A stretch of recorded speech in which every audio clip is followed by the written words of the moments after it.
All right, so before I get this next video going, guys, I'm just gonna have a cigar, some coffee, relax, not think about Amiga stuff, just enjoy this beautiful day. Maybe take care of some plants. It's gorgeous out. Yeah, it is really nice.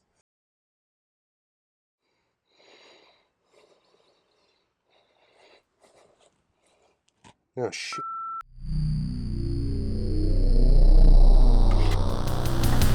This computer will rule the world.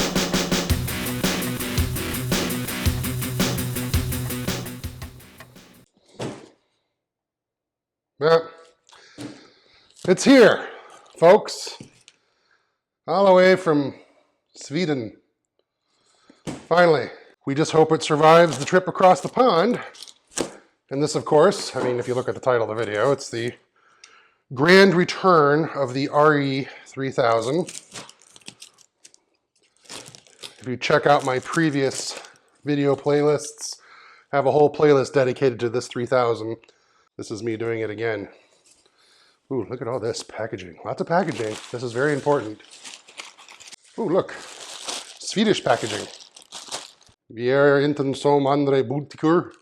I have no idea. I'm murdering this language. So more padding. Good, good, John. Ta-da! This is a big reveal. Look at that. And this should have the NTSC crystal on it. I don't know if that is. Can you guys see that? All right, so I did check the buster. It is a 7. That's what I shipped it with. I do have an 11 in my closet that I can choose to use or not. I don't really have any cards that require that Rev 11 buster, so I might not use it. And yes, I now have my battery mount. I didn't have that before, so he went ahead and added that back on. All right, so here we've got some of the stuff that I'm going to be putting in here. Got the daughter card, of course, and then over here we've got our beautiful case. Look at that. And for the 060, I did put on these custom kind of pie heat sinks to help keep her cool, because as you know, the 060 is very hot and it's sitting underneath the 3000's floppy and hard disk tray. So I just went ahead and put on these little fins to hopefully make it not melt down. So these are the custom LEDs that kind of help you diagnose what's going on the RE3000 board. And John put these in, I think, on all of his new version 1.1 boards. So I'm just having a look here at what's going on. This is the first time I have it all together in the case with the native power supply. So yeah, now that we've got it all buttoned up again, I just wanted to show you those really cool diagnostic LEDs that John put on the board, because they are pretty fun. But here we go. Got it all together. Pretty painless. I've done this enough times now. Yeah, and there's my battery. I don't have a battery for it, but that should be okay. And there's the Dells, and this is what on this video I want to talk about, that Dell. Let's turn this on here, and you're going to see some weirdness happen. The Dell monitors are not compatible with the VGA signal coming from the 3000. You get this RGB color thing, and I had the same problem with my Vampire when I was using an HDMI to VGA converter. I got the same flashy RGB. So it's not a hardware on the computer side issue, it's these Dell monitors not being compatible, unfortunately, with the VGA signal. Well, I've got it all apart again. I'm sorry I'm not showing you that, but you guys have seen me do that in my other Amiga 3000 series. Yep, I'm back to an external power supply, troubleshooting this yet again. It's not working. No! I'm getting black jail bars on the screen.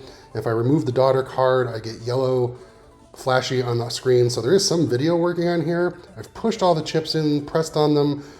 I don't know what else to do. I'm just, I really hate that this is happening yet again. They told me they fixed it. My RE3000 Amiga, or what I like to call the ReAmiga 3000, since this is the second trip through here, something may have happened in shipping, and we're just not getting any usable video out of it. I mean, we see that there is video circuitry that works from the color codes we get on the screen.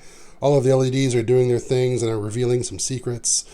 But what I'm going to have to do after talking with John about this, and it's just obviously way out of my skill set, there's not much more I can do except unplugging these cards and plugging it back in and just hoping and pressing down on all the chips as I've done. I'm going to go ahead and send this board off to Chris Edwards and his Chris Edwards Restoration YouTube channel. You all know him well. If you watch my channel, I know you probably watch his channel. But we've been chatting about this, and he's going to be better able to work maybe with John on his own time to try and troubleshoot this or possibly pull chips out and test things. So yeah, I'm going to conclude this part of the 3000 Lives Again video with saying check out Chris Edwards' channel in the future for hopefully an update on this board. Thanks for watching.